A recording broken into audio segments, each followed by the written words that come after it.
welcome to Sometimes Video Games podcast. It is I, your host for today, Adam, and as per usual, I am joined by the marvelous Charlie. Hey man. You all right? Yeah, I'm right. You? Yeah, not so bad. I'm doing okay. Is it snowing where you are yet? No, it was. I saw yesterday on the news it was snowing in County Durham, but it wasn't snowing here. I'm so angry about this, Adam. Is it snowing where you are? No, of course it isn't. That's why I'm angry. I want it. I want you it now. Want it to snow. Why would I not want? That's what I want. I just want happiness. Is that what? And instead, I look outside and it's rain. Apparently, there was sleet somewhere in London at 5 a.m. That's all you're getting. It hasn't been snowing here either, so don't worry about it. So angry. We haven't been having the snow. I think it's more on the east coast. Sure. Bruv, I don't get. Look, it's not here, and that's the important thing for me personally.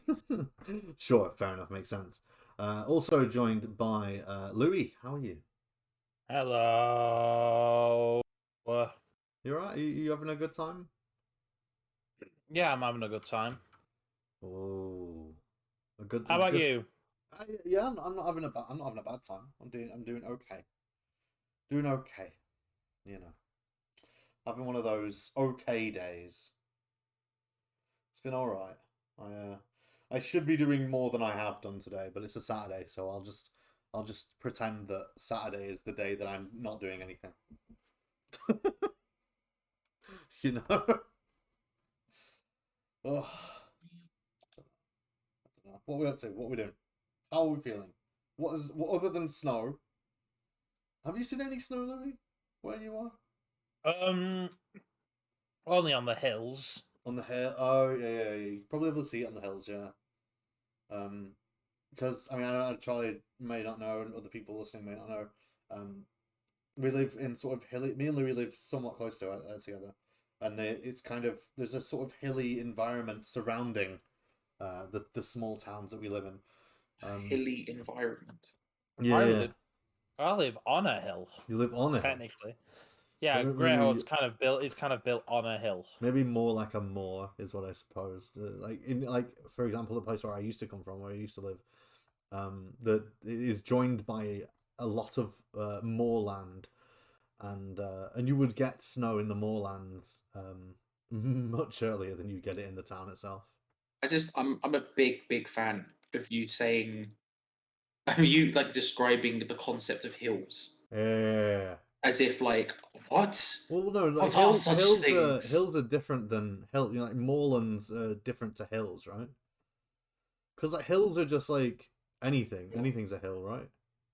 If it's a steep incline, it's a hill, right? I have a big argument with someone I know about whether they live on a hill or not, and I'm like, sure. I'm rising away from the ocean level. You're on a hill. Yeah. It's like at its steepest, it's at like a 45-degree angle. I don't understand why this is an argument. And they're like, no, but they're like, where does the hill start though? I'm like, I don't know when the incline starts. What do you want from me? You live on a hill, bro. The hill starts at the incline. If I don't want to walk up there, it is a hill. Yeah. I mean, it's a hill even if you do want to walk up there, but yeah, I know what you mean. What you're saying there. Like there are hills, like that's what I mean. There are hills everywhere, but just because it's like a hill doesn't specify like the fucking Teletubby hills, you know. Sure. Yeah. Just it specifies like random incline at a street that I'm not willing to walk up, which I mean we have those as well, but you know, it's not always that is what I'm trying to say by the moorland. Whatever. How is things? How is thing? How is thing? Yeah. How is thing? Let's make conversation. Let's be pleasant. No. Hello, welcome to the podcast. We're gonna have nothing but silence on this episode. Thank you very much for the next hour and a half of silence.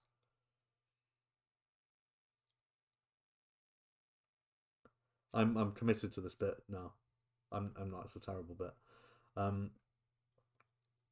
What have we been doing this week? Me? You're not committed to the shit at all. I'm not. No, I'm done with it all. Okay, are you just gonna? It's the radio presenter inside me is like, oh no, there is silence. I must fill this. You gonna interrupt me? Yeah. Cool. Yep. Bro, I didn't want to talk at all, and yet somehow we're having conversations. Charlie. You know, I'm just saying. You know what? I'm gonna have my Kellogg's Fruit Winder in peace. What flavour is your Kellogg's Fruit Winder? Oh, it's strawberry, bruv. I've not had them Strawberry. That might be, for some reason, that might be my favourite thing that's ever been said on this show. What? It's strawberry, bruv. Is it because it sounds like you? Wait, you just extended. It's Strawberry. Sometimes it's not about what you say, sometimes it's about the way you deliver it, and that was a Stone Cold classic.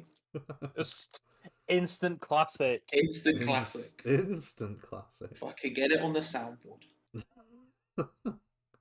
We're gonna have like a strawberry emo now. It's gonna be a long strawberry. This is the best episode of the podcast we've ever had. Yep. So, do you know what I've been doing this week? No. If you really want to fucking know. Sure. I've been playing Fallout New Vegas. Yeah. What's with that fucking response? He was like, oh yeah. Yeah. Yeah. Go on. Expand. Extrapolate on the new. We talked about it. We talked about it last week. We did talk about Fallout New Vegas last week. You're right. We spoke about a lot of video games last week. And it made me want to play it. Mm. So I decided to play it. That's good. And That's good. It kind of really reaffirmed in my mind why I genuinely think New Vegas might be the best installment within the series. I know me and Charlie probably disagree with you on this, but why do you think Fallout New Vegas is the best in the series? I mean, mainly because I feel like it kind of encapsulates what a post-apocalyptic waste would truly look and feel like. As in, like, the game's just dark throughout, like, really dark.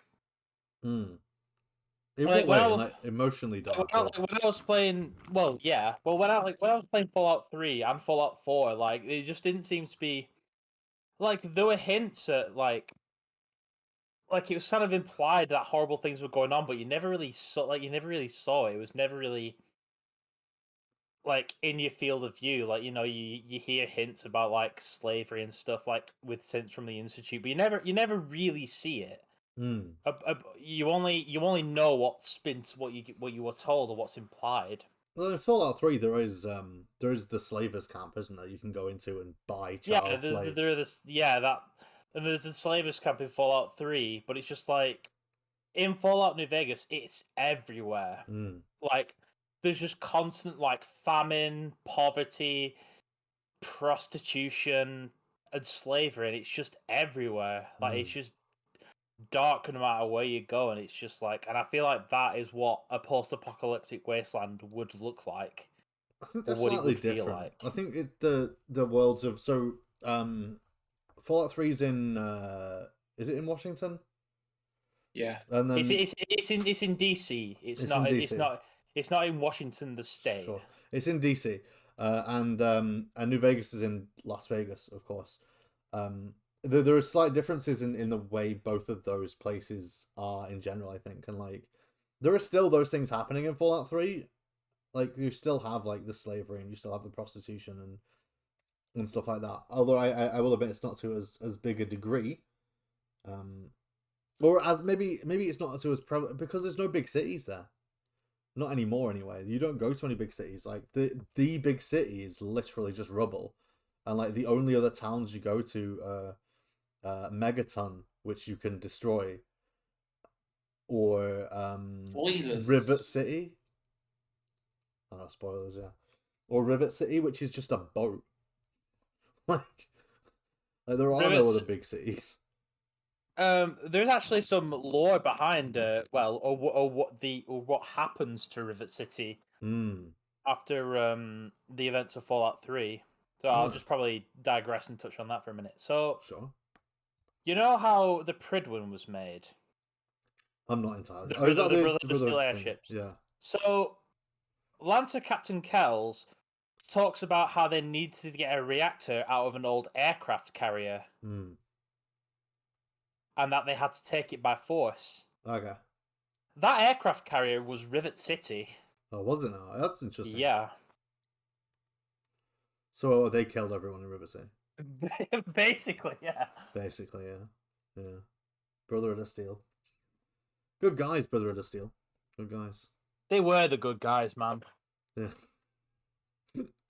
Yeah. Like, under Elder Lions, it's like they were the good guys, but it's kind of why That's I why like nobody about... liked Elder Lions in Fallout 3. All of the I don't mean nobody, but I mean all of the Brotherhood hated Elder Lions, right?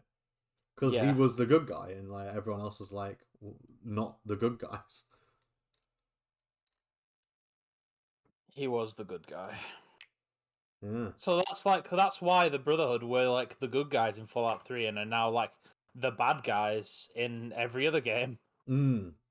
Well, they're not necessarily the bad guys in other games, are they? They're just like Well, another faction, but they're not. In Fallout 1 and 2, I feel like you are encouraged to side with them over Mm. the Master and the Enclave. Sure, they're just another faction, but they're not necessarily like the good faction in New Vegas or Fallout 4, are they? They're just like a faction.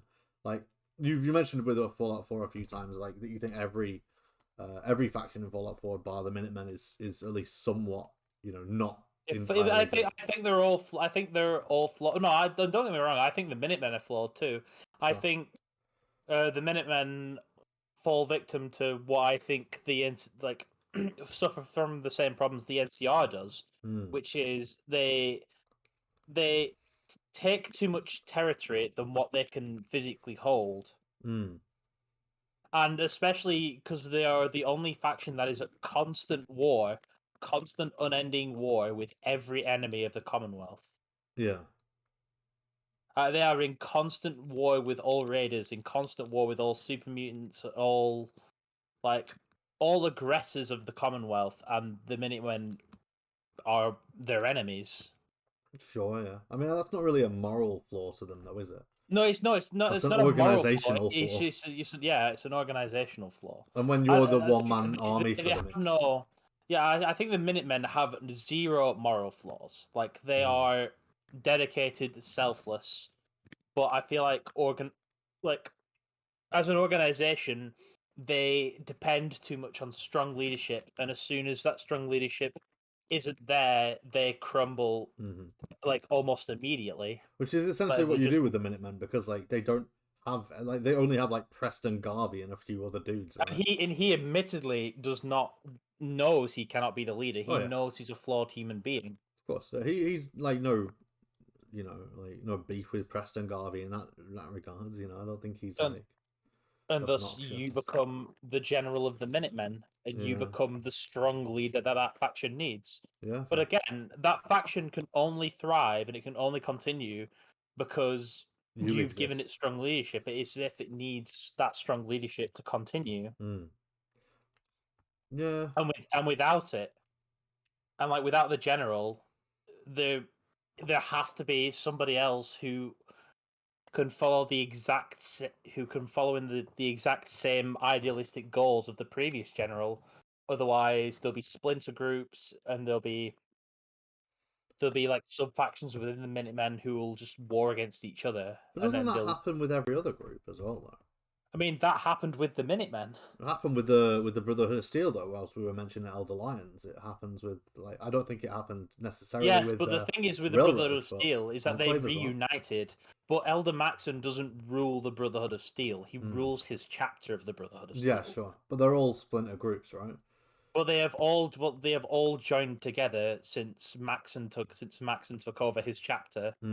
He kind of got them all back together sorry, I'm stuttering like crazy. It's alright. Under one thought. Yeah, that's fair. Under one ideal. But then once he's removed, do you not think that they'll split again? But I think there are enough people like Elder Maxon to where he could be replaced. Maybe. I don't know. Because I feel like it's easy to kind of follow what Elder Maxon is trying to say, and it's quite easy to believe in the way that he thinks. Where I think it's harder to be a good. I think Fallout is a world where it's harder to be a good person than it is to be a selfish person. I think, yeah, I think that's kind And of the there are point. a lot more selfish people like Elder Maxon than there are selfless people like the Minutemen General. I think that's kind of the point of Fallout as a series, though, isn't it?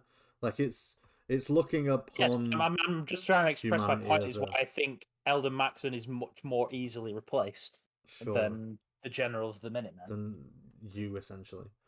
Yeah, I mean, I guess so. I mean, also probably different in that the Minutemen don't really have any characters other than Preston Garvey, and we already know Preston Garvey can't do that job. And Ronnie Shaw. Ronnie Shaw, but we already know they can't do that job. Whereas Brotherhood of Steel has like a bunch of random characters in it that are all sort of they're a bigger organization. The Minutemen are just guys. Like they're a militia. Jesus. They're just settlers. They're nothing more. Exactly. Whereas they're not an organized force. They're not an army. They're, if anything, a militia.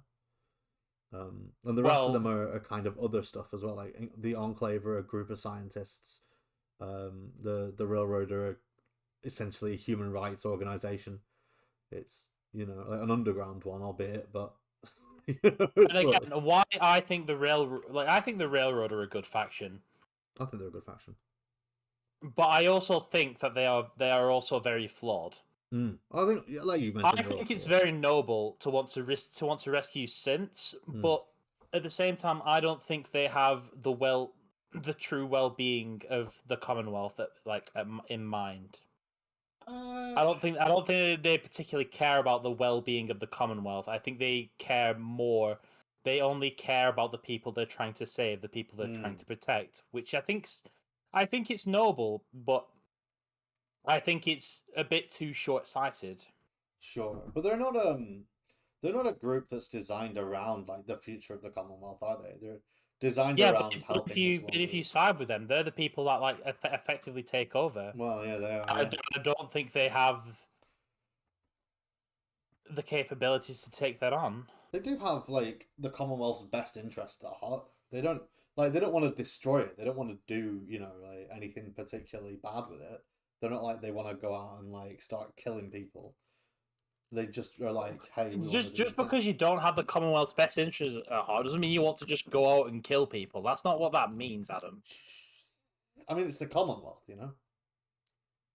What does that mean? What? There are only really extremes in the world of Fallout, and like the two extremes are the raiders that want to kill everything, or I think just saying there are only extremes is doing it a disservice.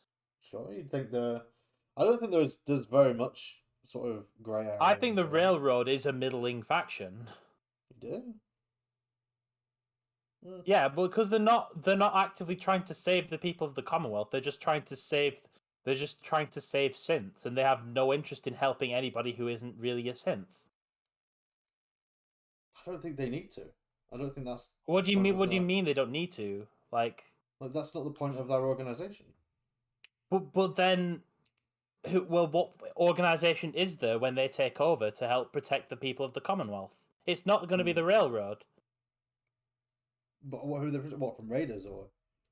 But just from like general aggressors within the Commonwealth. It's the Railroad doesn't do that. They just help synths along their way and help them start a new life. They don't do anything other than that. Yeah, I agree. That's fine. But I mean, they shouldn't rule the Commonwealth. No, they shouldn't. But they should. Nobody should. That's not what I'm trying to say, Adam. And this is why the Minutemen are, in my opinion, a better faction.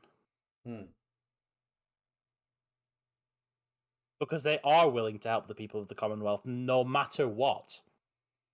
Like, no matter the odds. Sure, yeah. I mean, it's fair. They are. Even if they don't necessarily have the supplies or the organization to do it, they are absolutely willing to help. But that's the thing. The faction grows. The faction grows with you. Like when you start off in Fallout, you are the weakest character in the game. You are arguably the weakest thing in the game. You are you're a man who's or a woman who's crawled out of the vault Yeah. and is effectively like almost dies to rad roaches effectively. Maybe. I mean, I mean, nobody really has any trouble with the rad roach. It's just me trying to. you're trying to role play it up a bit. I'm basically playing it up a bit. Yeah. What I'm trying to say is that when you first get a hold of the player character, they are the weakest thing in the game. I don't think they're the weakest thing in the game, but I see what I see what you're saying. In terms of like the grand scheme of It's the same as a minute. places. Like you're not going to go to Quincy at level 1 and try and take out the gunners at Quincy. It's not going to happen. No. You're not going to go to Corvega at level 1 and take out all the raiders there. It's not going to happen. Sure.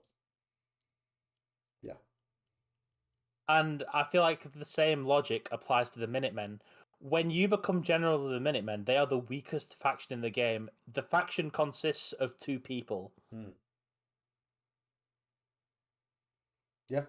And allowing it to grow and gain a foothold within the Commonwealth, it gives it that chance for it to become the Commonwealth's best hope. Yeah, that's fair. I really have an argument against it, to be fair. Yeah, that's fair. I agree. And again, I just think their only flaws are within their organization. Sure. Yeah. I mean, because they're essentially what their strength, essentially what their morals are your morals at the end of it, because you're the main character and you're the leader. I know you can't do all that much in terms of guiding what they do, but essentially you're in charge. So whatever the Minutemen do is what you choose to do. So like their morals are your morals, which you never. I don't know whether you actually ever get in charge of the other stuff. I assume you do with the Enclave. Is it Enclave in this one? I don't remember. What, in Fallout 3? The Institute, sorry, the Institute even. I'm going to say the Enclave doesn't exist in Fallout 4. I meant the Institute. I assume you take over of the Institute, but like the other two, you don't take over, do you? You're still following Maxim or whomever the railroad leader is. I can't remember. It was actually cut content because there is cut content that was data mined where you were going to become the Elder of the Brotherhood of Steel. Oh, fair enough. It's interesting. But I think it was good for them to take it out. I don't think it would have been written in very well. Sure, yeah. I mean, you'd have to get rid of Maxi somehow, right? Which, I mean, I guess... Maxim, whatever, yeah. I don't know. But, like, the idea is that you got to follow those two leaders, the Railroad and the Brotherhood of Steel people, and you can't make any decisions on your own. So, essentially, those two organizations' morals stop with those leaders, and not you. Whereas the Minutemen, and to some extent the Institute, but only after you've taken over, which is the end of the game, I think. I'm not entirely certain.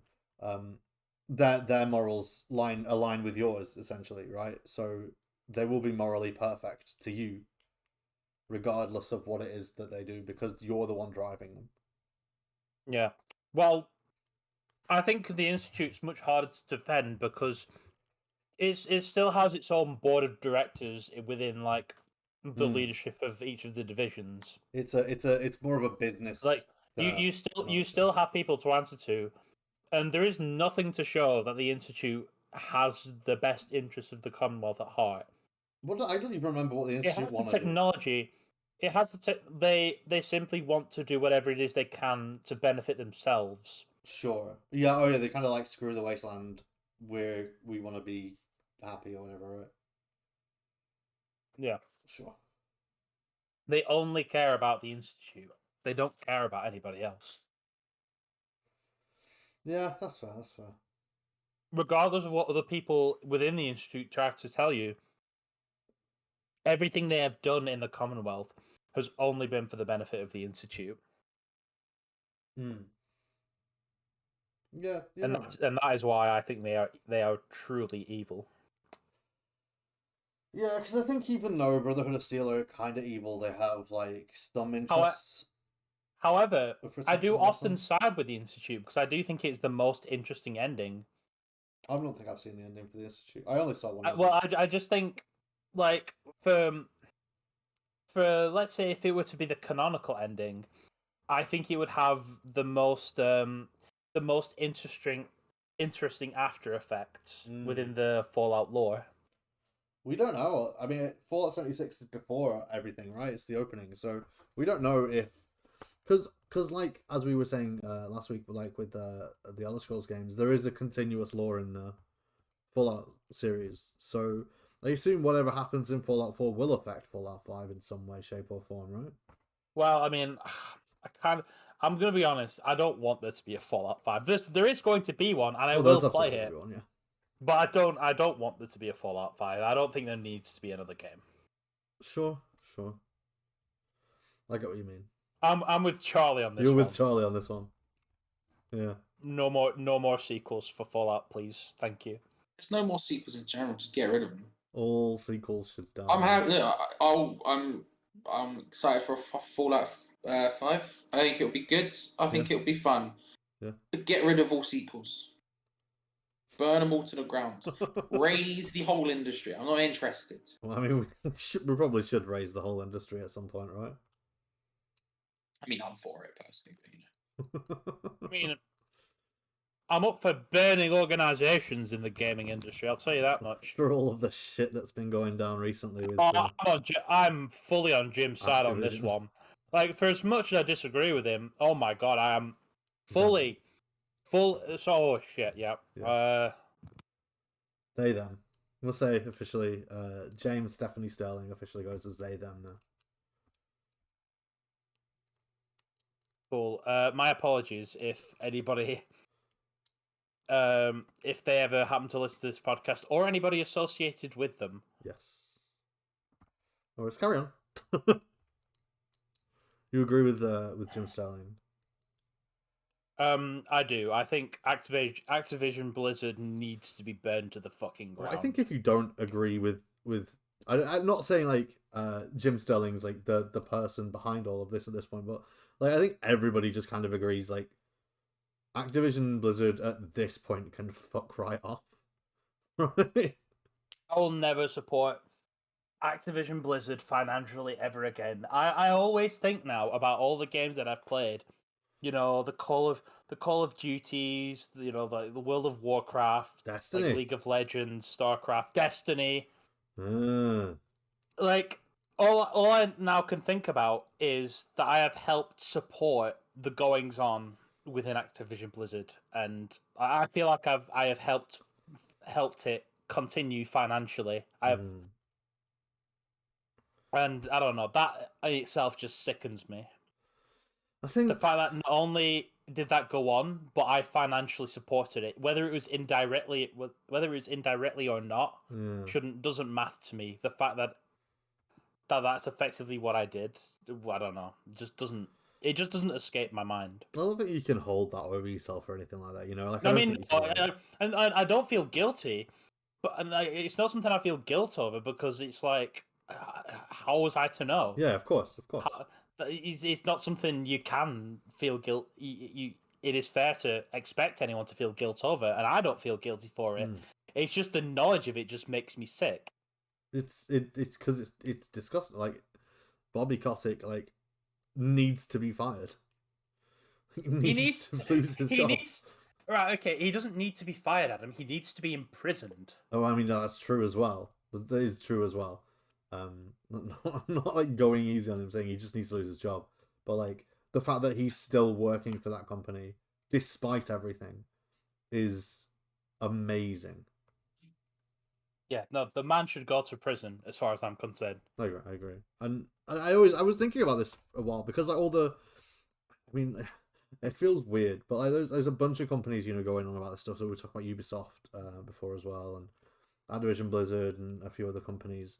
And I was just like, hey, at least, or like the Harry Potter stuff going on because people love Harry Potter and the J.K. Rowling stuff.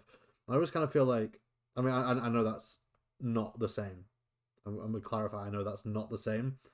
And J.K. Rowling being hateful is not the same as Bobby Kotick being all of the things that Bobby Kotick is and has done. I always kind of feel thankful that I never really cared about any of those things, though, because I don't. It feels kind of shitty of me to be like this, but like I kind of feel like I'm not. Like I don't have to think about it that much. You know what I mean?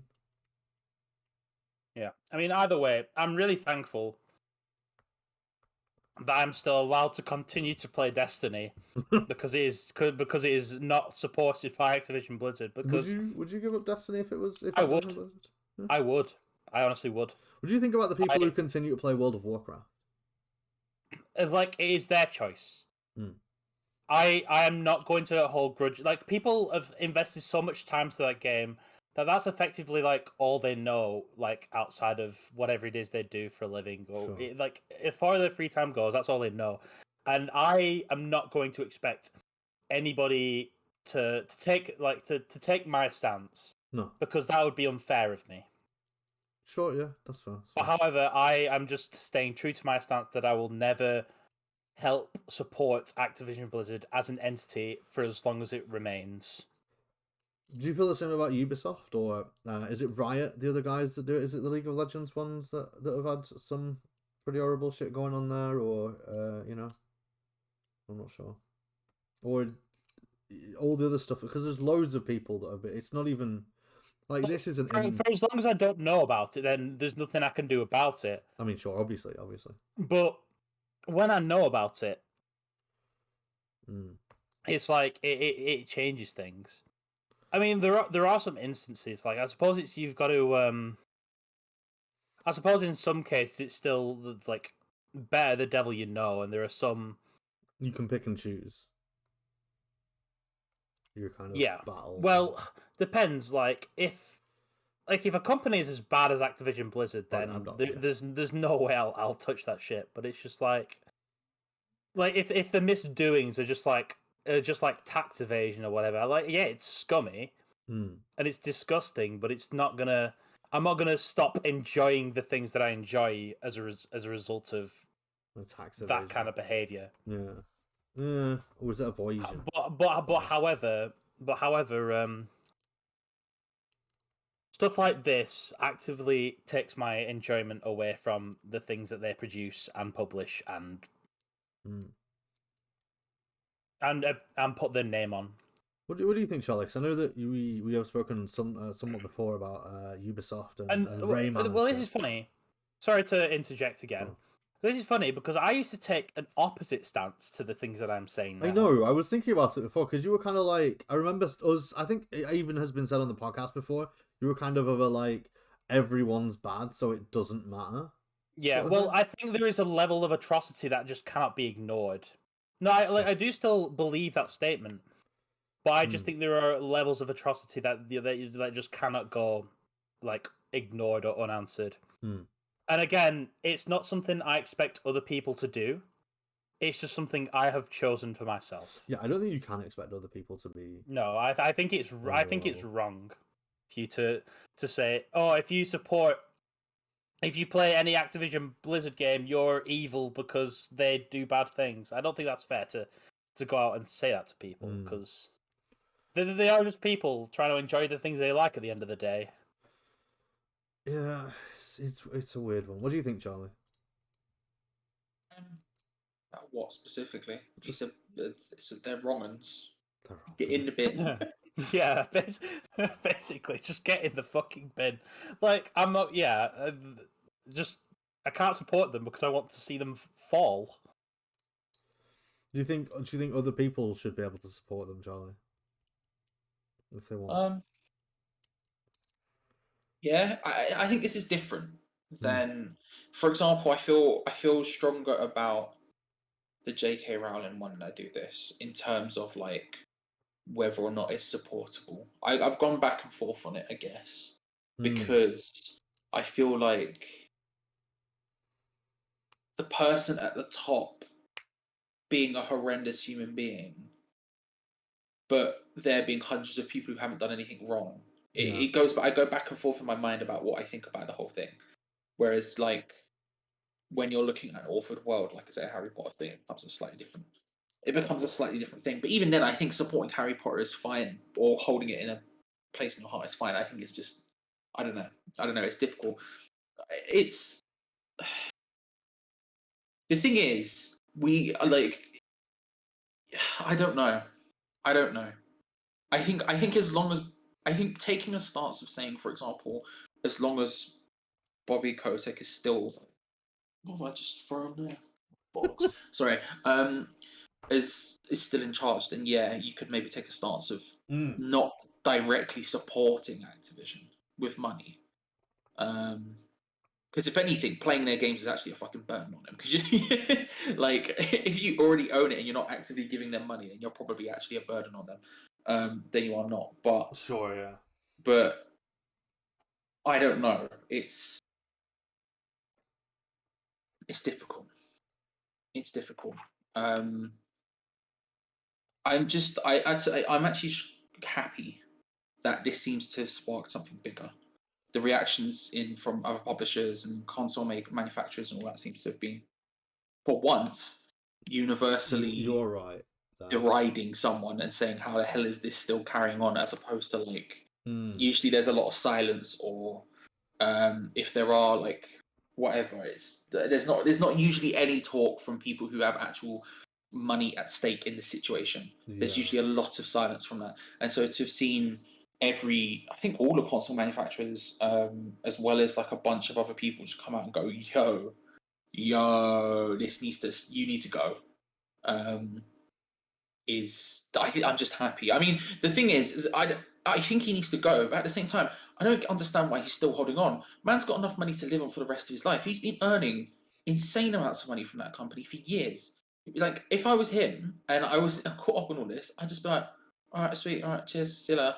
It's not like they're going to ask him to pay back all his wages. It's not going to happen. So you might as well just, I guess the only way is if a lawyer said to him, well, you can't just admit defeat and go, because then if someone did try to sue you directly, that's tantamount to admitting you were wrong, which I guess, sure. But at the same time, like, it just is what it is at this point. It's difficult. It's such a difficult situation to be in.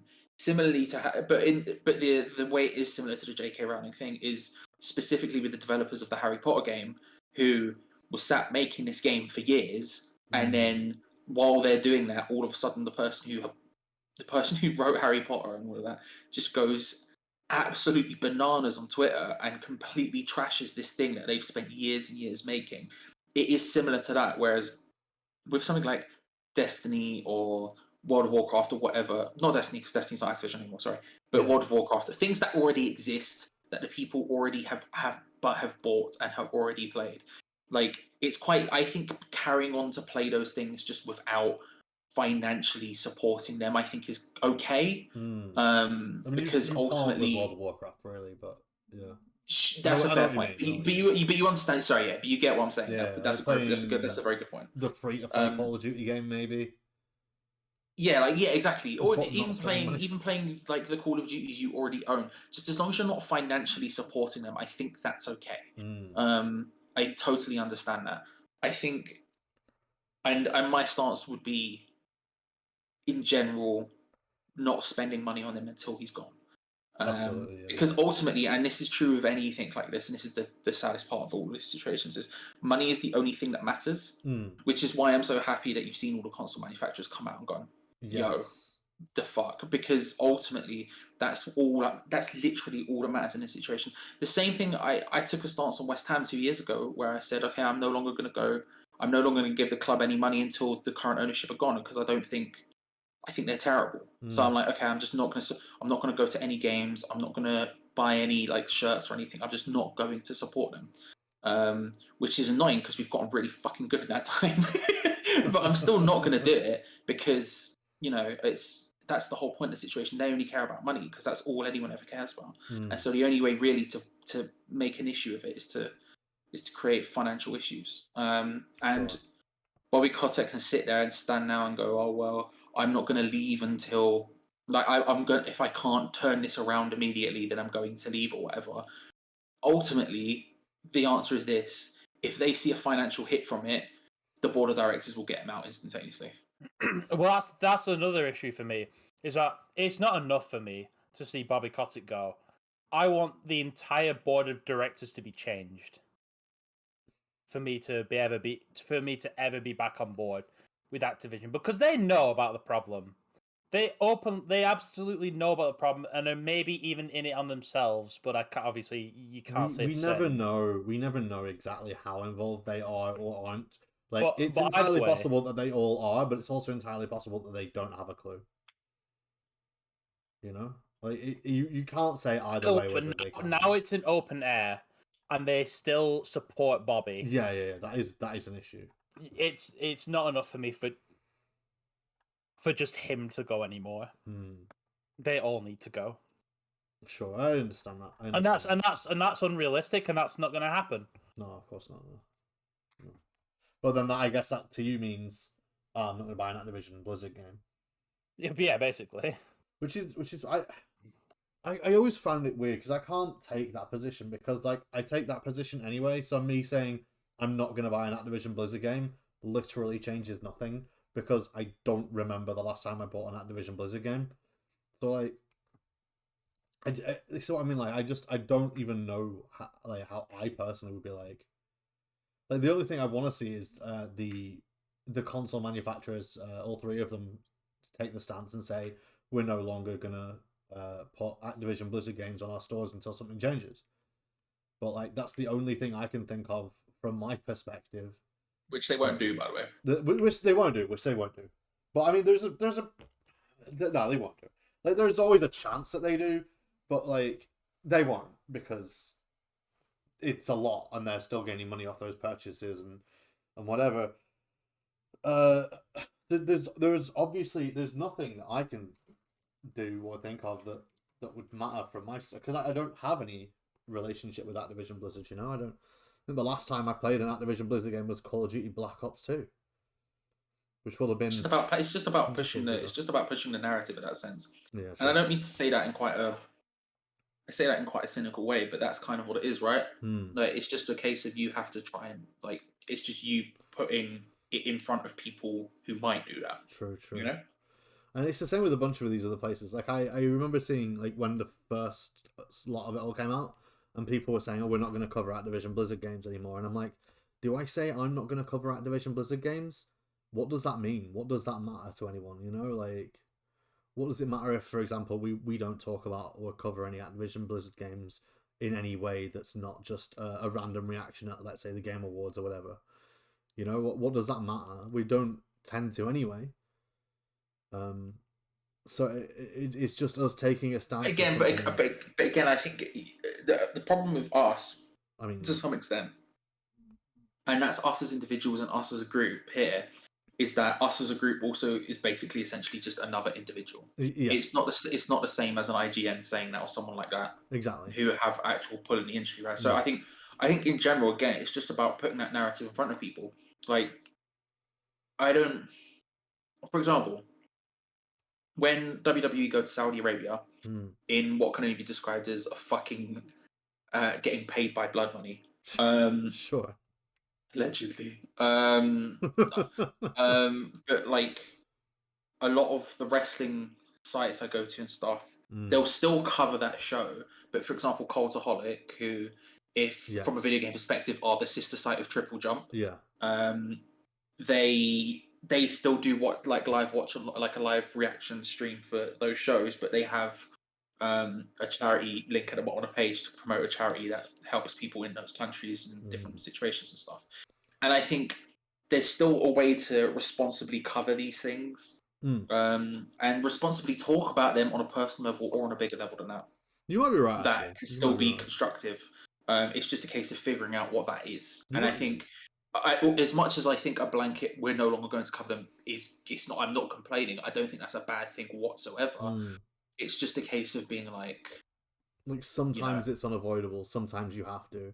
Sometimes it's like, for example, we've just spent however long talking about it. That's still covering them. That's still giving them advertising essentially at this point. You know, like, even though and you can't just go, I'm not going to talk about this because, you know, as a press thing, I know we're not specifically press or whatever, but as a press thing, like, you have to, because it's the big news. You know, you have to still talk about Activision Blizzard, even, and as they say, all, like, no news is bad news, isn't it? Like that sort of thing. No publicity is bad publicity. Like, it's all good publicity for Activision, regardless of whether it's bad or not. People are talking about them, keeping them in the minds of the public, and you can't just silence it. You can't just say no. Yeah, and I think the other thing for people like yourself and to some lesser extent me as well, who plays significantly less. I think the last ones were Warzone and then like the Crash remakes or whatever. Oh, sure. Yeah. Like, it's also important for that to be part of the conversation, I guess, the narrative, whatever you want to say, putting it out in front of people. Because the thing is, it's not just Activision. Yeah, it's not just Bobby Kotick. It's not just Activision. There's a hell of a lot of people doing this all of the time, and the more it's in front of people's faces, the less the response to that can be. Oh, it's just one person. Oh, it's just that. Because the thing is it's a much wider issue. You know, you listed off Riot there. You've listed off other people, Ubisoft, Quantic Dream. And there's loads of, and it's not even AAA games as well. It's indie developers as well. It's all the way. It's life. Throughout. It's life. Yeah. Like, it's just life in general. Like, unfortunately, it's everywhere. And it's worse. It's like we haven't had that kind of reckoning in this industry yet. No. I remember when during the middle of the pandemic, just before Black Lives Matter, maybe. It happened in wrestling. There was a huge thing. It just exploded massively, and loads of people. I mean, WWE still hire some of them, which is a concern for another time. But like, a lot of people gone now because you're just like, oh, you tried to sleep with a 16-year-old after a wrestling show. Oh, this, oh, that. You know what I mean? Like, there's a lot of dodgy stuff happened, and I don't think video games has quite had that moment yet. I think film has, TV has, wrestling has, like loads have, but video games haven't really had that moment where there's just this like cultural, like, big moment where it's not just individual moments. It's not just this is happening at Activision, this is happening at Riot, this is happening at Quantic Dream. When all of a sudden there's just this wave that just hits for whatever reason it happens. Just a wave of everyone going, this is all of the shit that has happened. And I think part of talking about Activision and the stuff that has happened there, despite the fact that, yes, ultimately they care about money, and yes, ultimately the answer really is to not support them financially until the changes have been implemented, part of that is making it an open and honest conversation that can happen, and so this sort of thing is less likely to happen again in the future. Yeah, totally fair. And I think it's interesting that so the person who took over as the head of Activision individually, was it Activision or was it Blizzard? I'm not sure. They left almost immediately because they were like, no, it's too broken. You know, no, this is too much. I can't deal with this. It's not worth trying to save. But it's never going to be. We're never going to lose the companies like that, you know. Like, Activision Blizzard's never going to go down. It's one of the biggest companies in the world. Yeah. It's insane. It's never going to die. We're never going to burn down Activision Blizzard. It is weird, and it kind of sucks because, like, we're all individuals, and like us as individuals can only ever do so much. And let's be honest, its official headquarters is probably in a basement in Zimbabwe or some shit. I don't know if that's the case. That's how these companies like to operate, don't they? Like, they have like this big real head office, but they'll list their head office as like some basement in a foreign country to avoid paying tax. Activision Blizzard head office is in Santa Monica, California, United States. Oh, okay then. That's where their head office is. That doesn't necessarily mean that's where their taxes get listed to, but it's two separate issues. But yes, sure. I mean, they've got international offices here as well: Amsterdam, Stockley Park, UK, and Vélizy, France. Yeah, again, that doesn't necessarily mean that's where their taxes go to, but yeah. True. You never know. We never know. All the sales. I mean, David Cameron was the Prime Minister of the United Kingdom, and his taxes were in the Cayman Islands, so you know. Yeah, well, yeah, true. Yeah. He lived in number 10. I know it. I saw it on the telly. I know where he lives. I've been there. I saw it once. I looked through the window and I saw him and his wife having a little bit of dinner. I know he lives there. What did they have? What were they eating? They were having children. George, to some degree, lives there. Yes, does live there.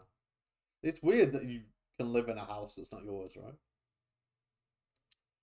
Like, Yeah. they don't own it. They don't rent it. They have they have nothing to do with that house. But it's their What you're house. saying is that Boris Johnson is a squatter. He is essentially squatting in Downing Street, isn't he? Like, he is essentially, like, no one's bringing it up. No one's like, Boris, you have to leave. But he is essentially squatting in Downing Street, right? He is a squatter. So when I was going through my moment of figuring out what the hell the royal family were earlier this year, when I watched that Diana musical, right?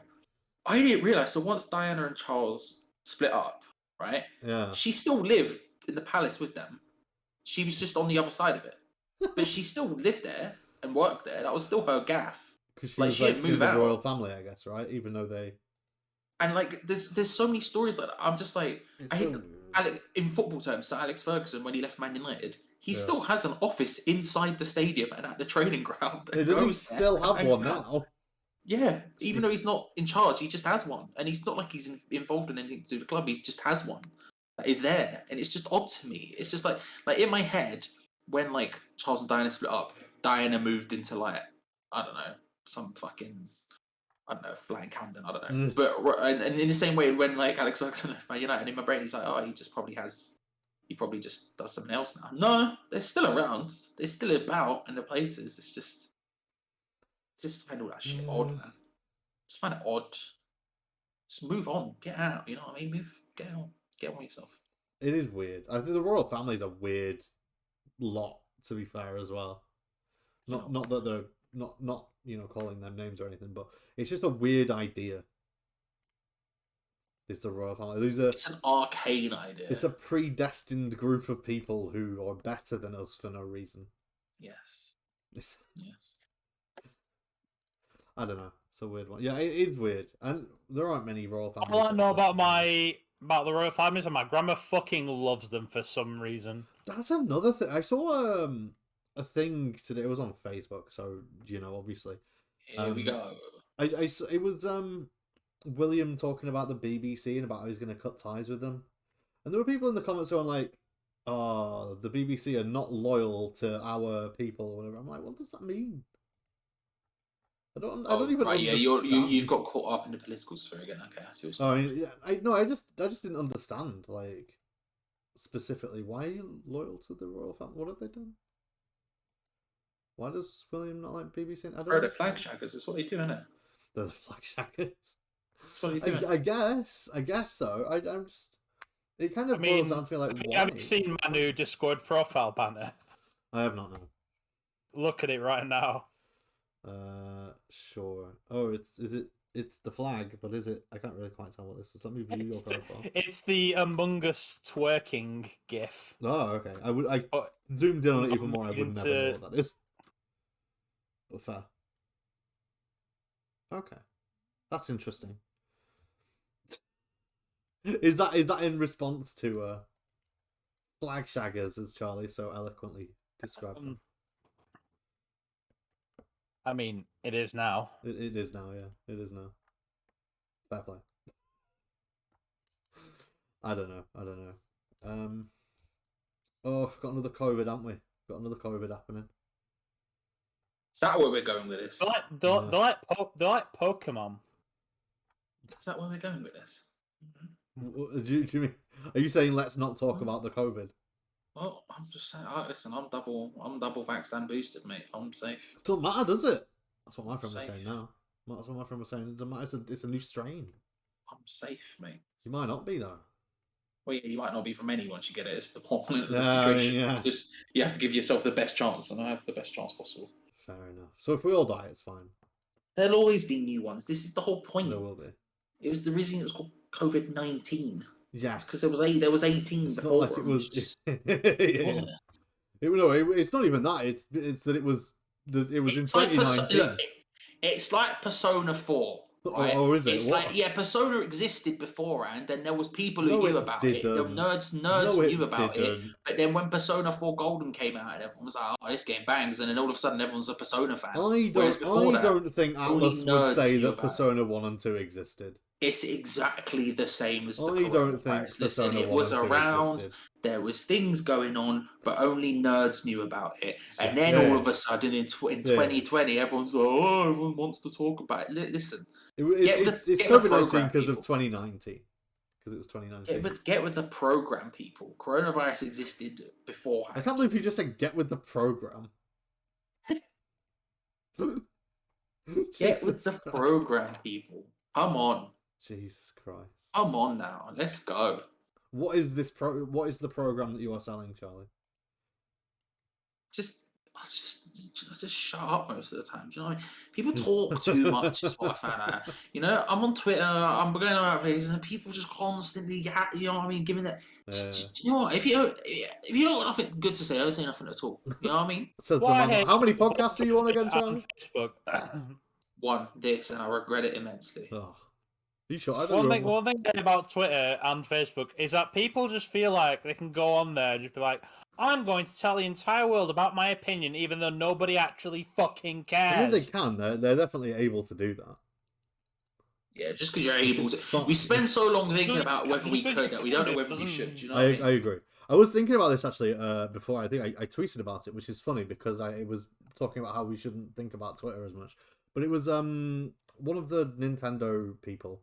It was a Nintendo journalist. Was it Mario? It was Mario. Oh. It was a journalist from an old Nintendo site, and he was talking about how it's funny that the new Pokemon games are the best-selling, or like the third best-selling Pokemon games of all time, despite all of the hate that Pokemon's getting online for, you know, whatever reason. And then I was just like, yeah, but these people, the people who are going out and buying the new Pokemon game, don't necessarily spend their entire lives on Twitter, so naturally don't care what everybody on Twitter and Reddit and whatever is saying about the new Pokemon game. And the fact that we think that they do means that we spend way too much time on Twitter and talking about Twitter and trying to make it mean also, something. I'm not being funny, even half the people who complain about it on Twitter will have bought it. Oh yeah, of course they will. Yeah, of course they will. Because if you're complaining about Pokemon, that means you're already in the Pokemon fan base. I go back to the infamous screenshot of the boycott Call of Duty Modern Warfare 2 Steam group, on which on launch day, half of the people in the group were playing Call of Duty Modern Warfare 2. Yeah. Bro, you know what I mean? Like, people moan about it and they'll still do it. Of course. It's the FIFA thing. Alright, I'm being OTT about the other stuff, right? But this actually genuinely pisses me off. Okay. I hear nothing but horrendous opinions about FIFA. Just people talking about how much they don't like FIFA. Oh, it's so bad. It's been so bad for years. Oh, why are they doing this? Oh, it's just for money, blah, blah, blah, blah, blah. Bro, what happens when the next FIFA comes out? They buy it instantaneously. Stop. All these people care about is your money. Stop giving it to them, and maybe the things you say might change for once. If you keep buying it, and guess what? They're not going to change it, are they, you stupid idiots? Just stop buying it. My God. Yeah, like you've got people have. Right, so we need to tell people to vote with their wallets, but the problem is people are fucking terrible at voting with their wallets. Yeah, they absolutely are. I agree. People are terrible. In general, it's always boycotts don't work. That's the idea, isn't it? Boycotts don't work because nobody boycotts. They just say they're going to and then don't. Like, voting with your wallet works. It's just people don't vote with their wallets at all. What they vote with is their mouths on Twitter, and it's like, instead of doing that, just don't buy. Like me, right? I didn't buy FIFA for years. I bought one last year because I was going to play it with my friend. We played it a bit. I played it a bit. And I went, yeah, no, this is definitely not for me. Guess what I did this year? I didn't buy FIFA. It's not complex. It's not difficult. Like, when football went away, right? And I always think about this. I was talking to someone about this yesterday. About something else in relation to something else, but the same thing. When football went away during the first lockdown, and it got cancelled for like 3 months. Yeah. Or whatever it was. When they were trying to figure out how to do stuff, safely. The amount of conversations I had with people who were like, do you know what? I don't actually miss football that much. People lived and breathed football because when you're not in front of it, you don't think about it all the time. And when you're not thinking about it all the time, when you remove yourself slightly from it, and people went, do you know what? I'm missing it significantly less than I thought I would. Yeah, because it's not that deep. So with FIFA, just don't buy it. It's don't, it's yeah. really not the end of the world. There's so many other things you could read a book. You know, find a tree that you particularly enjoy. Do you know what I mean? It's okay. You There's sound like somebody's mum. Yeah, but I'm not saying it because reading's better. I think playing games is significantly better than reading books. I don't read books, but there's 100, 200, 300, however many games release a year, Yeah. right? So many. Just EA Sports in general release Yeah. like 10. Just do something else. And yet you still sit there, you buy FIFA, and then you moan about how bad FIFA is. Guess what? It's not going to get better until you don't buy it. It's not difficult. It's not complex. It's not some difficult issue. And these people who sit there and they complain, oh, the FIFA's so bad. Bro, not only did they buy the game, they didn't spend like hundreds of pounds on Ultimate Team. What are you doing? But Stop. at the end of the day, that sort of boils down to the idea that they're complaining about the game because they don't like it, but they're complaining about the game because they love the game, because they actually do enjoy it. Like, I think for the most part, like playing like competitive fighting games and stuff like that, the people who play that game every single day of their lives are the ones that are going to complain about it most. And once they stop playing it, they're going to want to keep playing it because they just love the games. I don't disagree with you, and I think that's a fair point to make. But the difference between a competitive fighter and FIFA is they're buying FIFA every single year and spending hundreds of pounds on Ultimate Team. You're just playing Street Fighter once, and that's it. But like, yeah, and if you're buying if you're buying all the DLCs for Street Fighter and you're buying every edition of Street Fighter 4 that comes out with all 18 of them or whatever, you're still spending a not insignificant amount of money, but you're still getting nowhere close to the yearly output most people are putting on that game. I mean, you're right. But I don't disagree, and I think that's a fair point to make about the loving it thing. I do think that's a fair point to make. They do. Like, I feel that's funny because most people think if someone criticizes something, they don't like it. But I think most criticism comes from places of love. It comes from places of like, I love this, so I'm annoyed with it. Like, if I don't like something, I don't moan about it. I don't bitch and moan about it. I just go, I don't like it. All right, don't watch it. Don't play it. Whatever. But if I really like something, that's when I'm going to complain about the thing that I really like. And I'm going to keep complaining about the thing that I really like because I want to love the thing that I really like. And this one small, insignificant thing is that weird barrier for entry that I still love, but it winds me up, you know? It can't annoy you if you don't like it somewhat. Because otherwise you just disengage with it, don't you? If you don't like something, you just don't engage with it. Don't know. If people didn't like FIFA, they wouldn't engage with it. I don't know. People are fucking weird. That's people just wanna engage with the thing. I don't know, man. There is a point in that as well. Like, people want to engage with stuff because it's popular as well. So like, because FIFA's the big football game, people don't necessarily want to play FIFA because it's FIFA, but they want to play it because it's the big football game or whatever. There is a point to say for that as well. Just play fucking Football Manager. Let's just get involved with the spreadsheets, bro. Come on.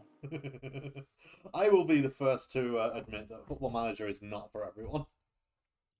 Like, there are definitely people who could not play that game. It's not, and even for me, it's for me for like 2 weeks, and then it's not for me the rest of the year. Yeah. Exactly. It's not. It's very niche. Like, if you wanted to play a football game, I would suggest go play the Mario football game instead of FIFA, not Football Manager. I would have said Pez, but now Pez is dead, so you can't. Well, there you go. What about the other one? What's the other one? I don't even know if that's out. XFL. It's not out yet. Fair enough. XFL. I'm interested. Well, we'll see. I don't think it's going to be any good, but we'll see what happens. And then in we the haven't meantime, had a third you've got big one since like This Is Football in the early 2000s. And in the meantime, we've got some other random shit. This was football games 2021. Are there any good football games 2021 that aren't FIFA? No.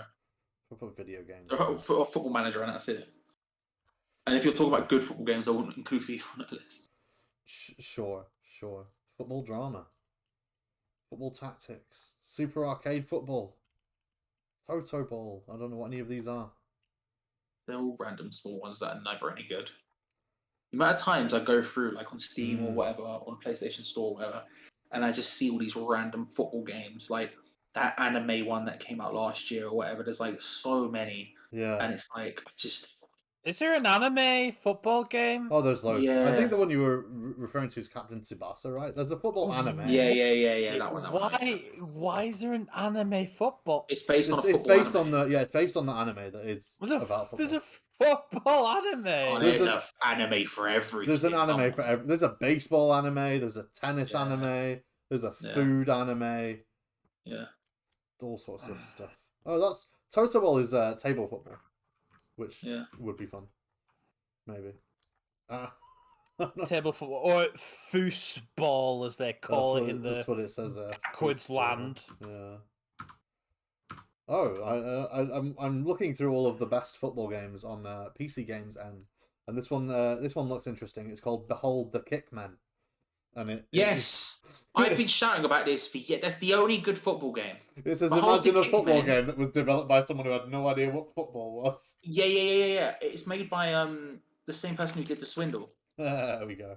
And Behold other the Kickman. But I don't think Behold the Kickman's a good replacement for FIFA. It's no. It's well. Do you my think opinion people who is it play is, but FIFA would love Behold the Kickman? I think if you don't try it, then you're doing yourself a disservice. I think Behold the Kitman's great. It's a comedy game. It's fucking great. I think you'd probably enjoy Behold the Kickman. Oh, I probably enjoy Behold the Kickman. I'm looking at it now. It's very stupid. Yeah. It's very, very stupid. I was meant to the developer Dan. What's his name? Dan. Dan. Marshall. Dan Marshall. I follow him on Twitter, and he did he was getting people to do voice acting for the game from Twitter. Oh, no. And so he just asked people on Twitter who follow him to send him like voice files just screaming random football nonsense.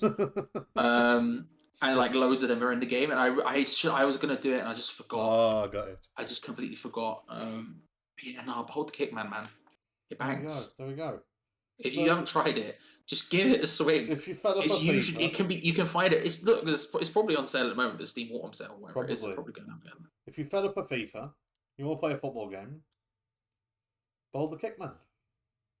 It's very dumb. It's That's very, it. very dumb. That's the new FIFA. Behold the Kickman. Done. We solved it. We solved it, Charlie. We've solved the FIFA crisis. You've won. We've won. We've beaten the FIFA crisis. We did it.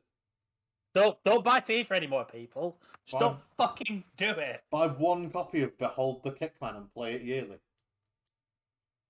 That's it. That's all you need. Yeah, play it once a year. Yeah. Like, oh man, this is the same as it was last year. You know, you get all the same enjoyment. It's just, yeah. I mean, you're not just, wrong. just play it once a year, Yeah. and you're like, oh yeah, this is the same as last year. Yeah, You were let's not go. wrong. You are absolutely not wrong there. Oh, dear. I mean, there are some FIFA fans out there that'll be very angry that I have challenged in any way.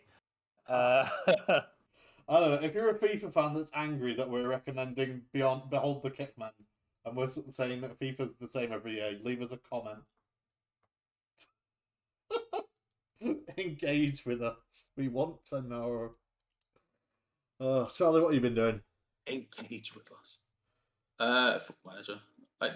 Football Manager work. Like I've been working, and then when I'm not working, Football Manager. What team are you running? So I haven't played Football Manager properly in a hot minute. So I was like, okay, you go in like pick an easy team to manage that has lots of money, and then just have fun for a bit before then going deep, right? So, and I didn't notice. This is not what I do at all, but sure, I understand. Yeah, I know, but you're hardcore. I don't know anything about football, which then makes me hardcore because I don't want to pick a Premier League team because I don't know any of them. Yeah, so the first thing I did was I picked Newcastle because they've been updated to have the Saudi Arabian investment, and so they had the most amount of money in the game, I think. Oh, wow. I don't know if they have the most amount of money, but they start with a transfer budget of 200 million, which I think is significantly more. I can't think of anyone else who has as much. I haven't tested all the teams yet, though. So I played that for a while, found a tactic I liked, absolutely ran them financially into the ground, which was fun. Nice. And then I've started a second save now, but this is just a West Ham one. Did you buy Ronaldo for Newcastle? No, A, I don't think he'd move from Man United after just joining, but B, True. it's just not worth it. Yeah. Not worth it. I did buy basically an entire new team. But yeah. No. I think the biggest expense was Declan Rice. But I often thought I would just run a team where every single member of the team is called Ronaldo. Yes. And just see how we do. There was a good one. So Newcastle, obviously, before the Saudi Arabian takeover recently, were owned by Mike Ashley, who owns Sports Direct and bought House of Fraser. Yeah. And I remember seeing a YouTube series of someone playing a Newcastle playthrough where they only bought players called Fraser. so it was the House of Fraser. Imagine owning both the House of Fraser and Sports Direct. I know, right? That's the thing. I know, right? Like, I feel like it's just such a conflict. It is. He's just a weird guy. Well, because he bought House of Fraser when it was going out of business, didn't he? That was his whole they were about to stop existing, and he bought it for like nothing. Yeah. Because that's his whole thing. Debenhams as well. Was it Debenhams? Probably he did. Yeah, probably that makes sense. But that's how he makes his money. He buys retail businesses when they're about to go out of business, and then makes them cheap and shit. To some extent. Not that. Yeah, makes his money through that. So, but I saw a YouTube series where someone would only buy players called Fraser for Newcastle, and it's the House of Fraser. Great idea. I always thought it was a good idea. The other one I always wanted to do, which I never bothered, and I think this one's way easier. But you have this. A lot of people will play with a team like Stoke or someone bad who plays bad English defensive football, right? Sure. And then we'll try and turn them into like prime Barcelona with like nice passing and everything else. But I always thought, what if you did one the other way round, where you tried to turn like Barcelona into Stoke? And so you just bought like a big English lump and just put him up front, like Pete Crouch, just put him up front, and it just started fucking hoofing get PK to just hoof the ball at him. I always wanted to do it. I was just never could be asked. I always thought it could be a banging idea. Sounds great. It's probably a good time to do it now, Barcelona, when they have no money. It is. When they have no money and shit. Sounds great. I'm gonna continue my my playthrough tomorrow. Of Football Manager. I'm gonna do some of that streamy stuff tomorrow during the day. Currently the manager of Kevin Druids, which sounds like a terrible human being. Yes. All right, my name's Kevin Druids. All right, my name's Kevin Druid. He doesn't sound like a particularly cool individual. Yeah, that's interesting. I didn't see Ryan Reynolds, but I need to see him. I need to see him. Where is he? Show me him. The fact that he's in the game makes me happy. It's fine. Oh, I highly back that. Yeah, it is fun that he's just there. He doesn't need a character model. Although I wonder if he does play Football Manager. I doubt it. I'm gonna go out on a limb and say no. I mean, it's like a busman's holiday, isn't it? Really. Right? Yeah. Exactly. Ugh, I'm gonna say he's not the biggest Football Manager fan. No, not particularly. But he's in the game, and that's all that matters. He is. I mean, it's weird. That whole situation is weird because he seems to be, out of the two of them, he seems to be the one who's not less involved or less interested, but like, I just find it quite odd that he seems to be the front person of it because he's the most famous one. Yeah. Yet it seems to all come from Rob McElhenney from Always Sunny. So I find it quite weird that like, I get why, because I mean they're both in the game. Yeah, I know, but I just mean in general, like whenever you see it, like it's always Ryan Reynolds buys football club. Yeah, you know, it's because it's weird. I agree that it's weird, but like Rob McElhenney, it's equally weird. And he's the one who seemed to have the idea and everything else. Like when I've seen interviews with him, both, he's the person who originally wanted to do it and went to Ryan Reynolds and was like, "Yo, do you want to invest in this?" Or I think he asked him for sponsorship originally. Oh, really? And he was like, "No, I'm going to invest with you," sort of thing. Yeah. So I just find it quite odd that Ryan Reynolds is like seen as the front person of it when Mm. I don't know. So what I'm saying is, I doubt he plays football. Yeah, fair. I mean, he's probably too busy. I mean, I don't know if he is, but he seems to be in a lot of things. Yeah, he just had that crap video game film that's just come out and all that other sort of stuff. Free guy. You know, I just had a film on Netflix come out with Wonder Woman and The Rock. Yes, Red Notice, equally bad. That is in Welsh at times apparently as well. That they've just the article is misleading. Basically, they've just put Welsh subtitles on it. But who's that for? The Welsh. Yeah, but they all speak English. The Welsh. All of their first languages are Welsh. English. They don't need Welsh subtitles to this American action film. It's such a weird decision. I mean, I like it. I back it. It's cool, but like, it's such a weird decision. It's just all publicity, though, isn't it? I mean, yeah, I guess so. That's sort of the true answer of who's it for is it's for Netflix bank account. Yeah, I mean, you're wrong. They've got a film with Ryan Reynolds, The Rock, and Wonder Woman. Of course, they're making back. Yeah, if they can pay some rando Welsh person to translate it into Welsh for all of the free publicity that it got for just being in Welsh, by Jove, you better get on it. Because like, I imagine translating Welsh to English is the easiest thing in the world as a native Welsh speaker, you know, because you already speak English. Yeah, you do this every day. You could get a homeless man to do it. And you just get one. And like translators obviously are I know someone who does translation for a living, and like they're well paid for it, obviously, because they speak a lot of languages. But like, all you've got to do is pay one person like once to watch the film through, write it down, and done. Like, how even at the most expensive, let's say that costs you 10 grand somehow. Yeah. That's nothing compared to all the publicity they got for doing it. I know, yeah, true. Yeah, they got a lot of publicity. But that's the only reason I've heard of this film is that there's Welsh in it. It's been everywhere, man. That film has had publicity up the wazoo. True. The Xbox, you probably didn't watch it, but there was the Xbox 20th anniversary event recently. It was advertised in that. There was a whole section with The Rock who was advertising that film by talking about Xbox. It was on, because The Rock was at the original Xbox launch. He was one of the people who did the original Xbox launch. It was him and Bill Gates and a couple other people.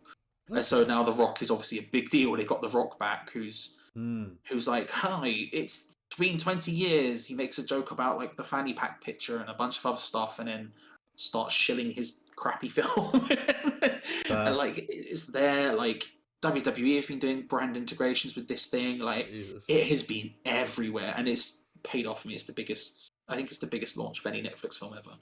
So it's obviously paid off for them. But yeah, no, it doesn't. I think I heard that as well. I think I heard that it was the biggest launch of any Netflix film ever. It's apparently not very good. Yeah, Netflix are. I don't know about Netflix. I've been watching a lot of Netflix recently. Actually, have you? Yeah, I've been watching a bit of Netflix. It's a thing. I'm sad that my the show that I'm watching isn't going to have another episode for another 2 weeks. Very sad about that. Stress. It is stress. Stress. Play FIFA. I could play FIFA instead. I'm just annoyed. I wanted to watch it, and then because it's not every Saturday. Or you could not play FIFA. Or I could not play FIFA. Yeah, I mean, I likely won't be, considering the release of Final Fantasy 14 Endwalker is next week. Likely won't be playing. I was going to say to you, someone random who I know through West Ham stuff, and don't get me wrong, he is a game. He does play games a lot, but I just didn't know he went this deep into it. Man, flipping out of nowhere, he mentioned on a thing the other day. He was like, "Oh, so I could have been at home playing Final Fantasy 14." Oh, I was like, "What?" I said, "You play FF14?" He goes, "Yeah, I just started like about a year ago, and I'm super into it." And I'm like, "Fair enough." There you go. Just out of nowhere, I was like, "There's one more person I know." This is that game's blowing up a bit, to be fair, and I think it's due to a lot of different things. Mostly because the big World of Warcraft YouTubers and streamers have gone, you know what, fuck World of Warcraft, let's move on to something that actually cares about its community. But I don't know. Have you what were you watching, Charlie? You said you were going to watch something? Oh no, I'm just back on my Waterloo Road grind, bro. On Waterloo Road, okay. Mate, the last episode I watched last night, such good you people, man. You don't even know. I do You not don't know. even know. I have You had no everything. knowledge about. I'm now at the storyline that Jenna Louise Coleman's in, Mm. and I tell you what, they knew that she was a better actress than a lot of the child actors in that show. Because like a lot of the other child actors are like, oh, this person's dating that person, and then they have a fallout or whatever. Yeah. And then flipping Jenna Louise Coleman's character comes up and it's like, there's been a murder in this, that, and the other. And I'm like, yeah. I see. There's been a murder.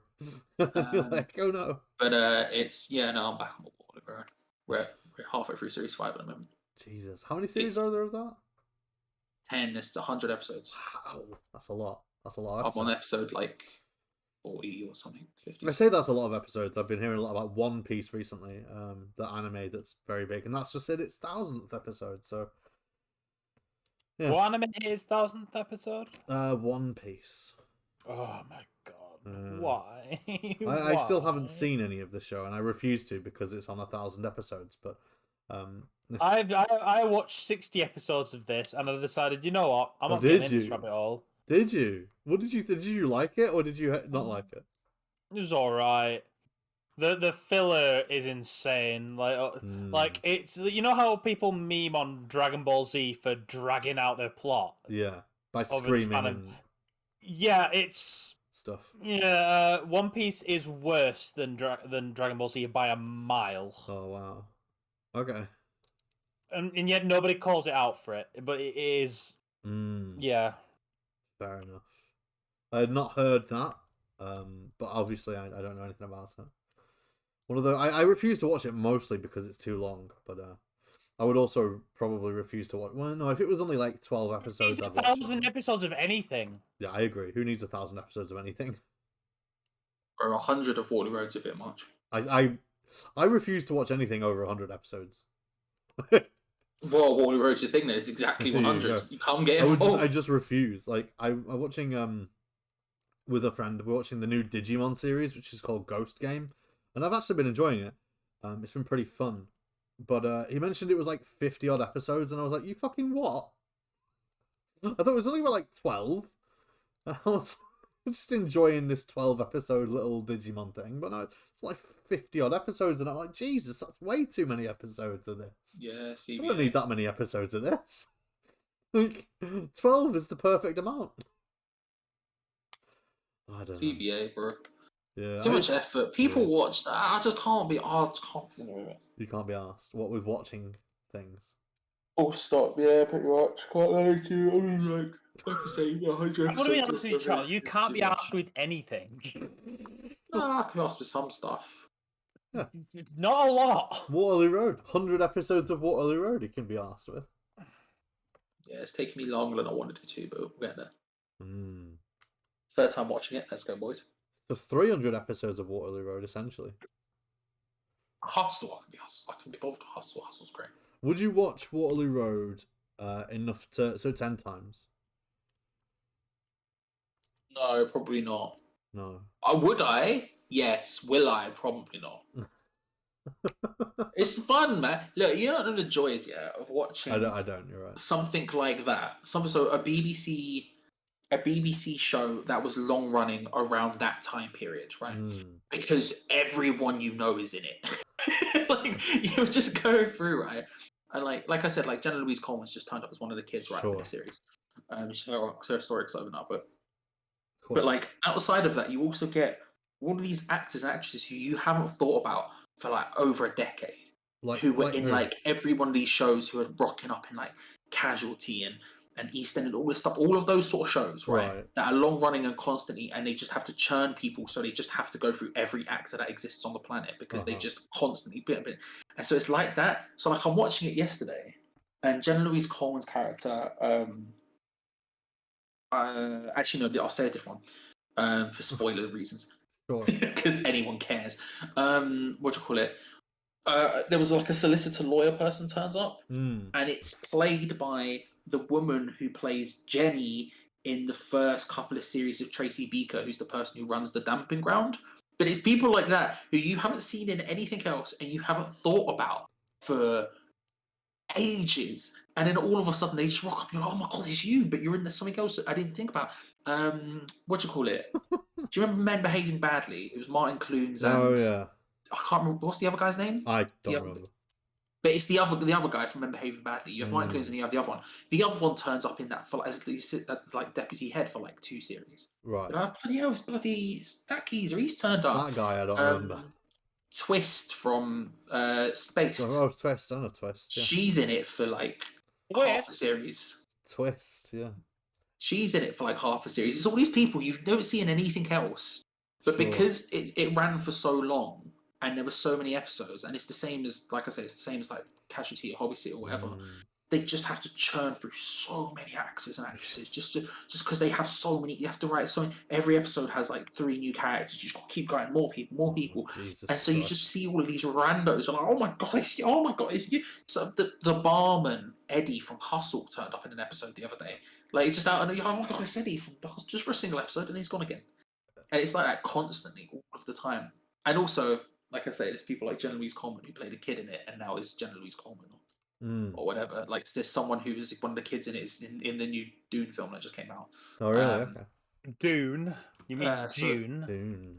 You're British, Charlie. I say Dune because if I say June, I think of the month. So I was being precise. Sure. You're disgusting. You're disgusting. How dare you sully your heritage with blasphemous? All right, Flag Shacker, calm down. Okay. Flag Shacker. I love that term. It is a great term. I mean, but yeah, I love it. I love that show. Great. Fair. And honestly, genuinely, the last episode I watched, Series 5, Episode 9, honestly, one of the better episodes of television I've ever seen. Yep. And that's not me. And I'll take down the Charlie Wall for a second of just going on about how much he loves Wally Road and just like actually talking about it. Honestly, I was emotionally like raw by the end of that episode. I was like, fucking hell, that was fucking tough to take.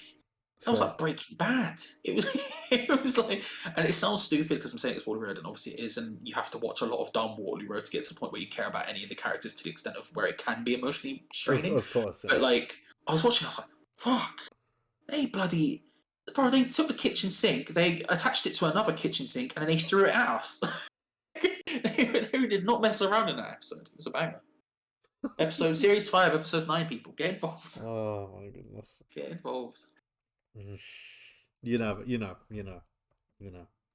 I'm well aware no one's ever going to do that. It's fine. That's about it. That's about all we've got time for today. Thank you very much, everyone who came by, listening. If you're listening on Spotify, thank you very much for listening. Anywhere else you can be, thank you very much. Fuck off. Fuck off. How dare you listen to us not on Spotify?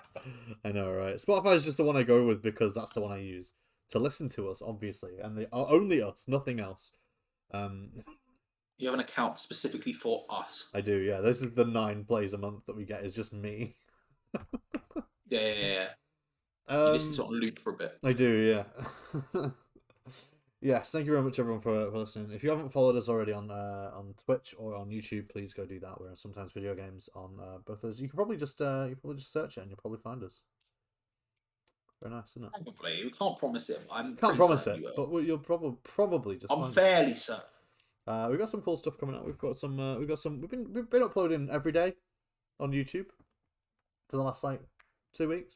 Yeah, we have. We've been at it. Been pretty good. If you like watching some of our stuff, you can go do that. We will be live on Twitch tomorrow night, I believe, with some exciting stuff. Maybe. That will be 8:30 p.m. UK time, Sunday. So if you are listening to this tomorrow when it uploads, or any time after that, it will be Sunday that we go live on Twitch for our community stuff. So come join us with that. Until then, goodbye. See ya. Bye-bye.